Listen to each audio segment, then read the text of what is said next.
وہ پہلے تمہیں چنتا ہے، پھر ایک ایک کر کے اسباب بناتا ہے، پھر تمہیں یوں ہی ایک ہی جھٹکے میں اپنے قریب کر لیتا ہے۔ صدیوں کا فاصلہ چند لمحوں میں سمٹ آتا ہے۔ واقعات، حادثات اور حالات خود پیدا نہیں ہوتے۔ کسی کا زندگی میں آنا اور چلے جانا اتفاق نہیں ہوتا۔ ہر چیز میں مصلحت پوشیدہ ہوتی ہے۔ تم جب خود اس کی طرف نہیں جاتے تو تمہیں اس کی طرف کھینچ کر بلایا جاتا ہے، تاکہ تم اس افضل بحر میں اٹھ کر اللہ کو منا سکو، جس میں مانگی گئی دعائیں کبھی رد نہیں ہو سکتے۔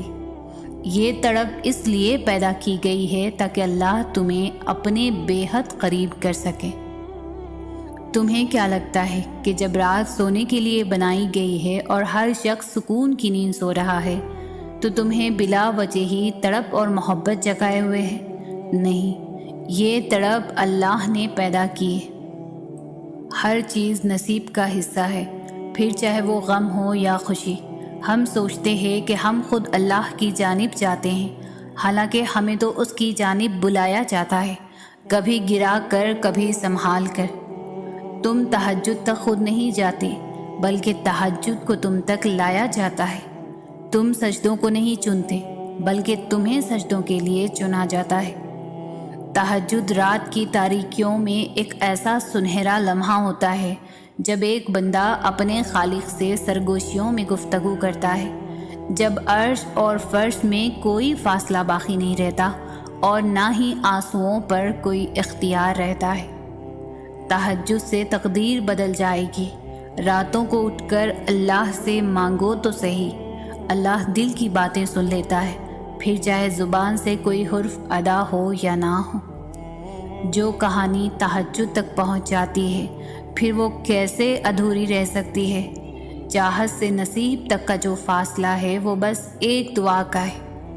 تہجد میں بہنے والا ہر آنسو اللہ سے کن کہنے کی سفارش کرتا ہے۔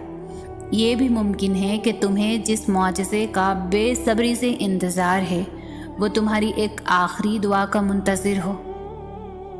بات تہجد کی ہے تو ذرا محبت سے سنیے گا۔ تہجد کا وقت اپنے روٹھے رب کو منانے کا وقت ہے، اپنے دل میں چھپی تمام دعائیں مانگنے کا وقت ہے۔ اگر تم تہجد کی نماز تک پہنچ جاؤ تو سمجھ لینا کہ اللہ نے تمہیں اپنے قریب کر لیا ہے۔ جو آنسو اللہ کی یاد میں بہائے جاتے ہیں، ان آنسوؤں کا بھرم وہ کبھی ٹوٹنے نہیں دیتا۔ وہ دکھ جو آپ کو رات بھر سونے نہیں دیتے، ان کی مرہم تہجد میں موجود ہے۔ تہجد میں مانگی گئی دعا ایک ایسا تیر ہے جس کا نشانہ کبھی خطا نہیں ہوتا۔ تہجد اللہ سے بات کرنے کا بہترین وقت ہے۔ جس کے نصیب میں تہجد کا سجدہ لکھ دیا گیا، اس کے نصیب میں اللہ کا پیار لکھ دیا گیا۔ جہاں صبر تھک جاتا ہے وہاں کن ہاتھ تھام لیتا ہے۔ دعا اس چیز کو بھی تم تک کھینچ لاتی ہے جو تمہارے نصیب کا حصہ نہیں ہوتی۔ جانے والے تو چلے جاتے ہیں، بس ایک اللہ ہی ہے جو ہماری ایک آواز پر رک جاتا ہے۔ تہجد پڑھ کر کوئی نہ بھی ملے تو رب مل جانا ہے، اور پھر سب مل جانا ہے۔ دور جا تو رہے ہو مگر اتنا مت چلے جانا کہ پھر اللہ کو ڈھونڈ ہی نہ سکو۔ جو لوگ اللہ سے عشق کرتے ہیں وہ نماز سے تہجد کا سفر بڑی آسانی سے طے کرتے ہیں۔ تہجد تو سب سے بڑی دلیل ہے رب سے عشق کی۔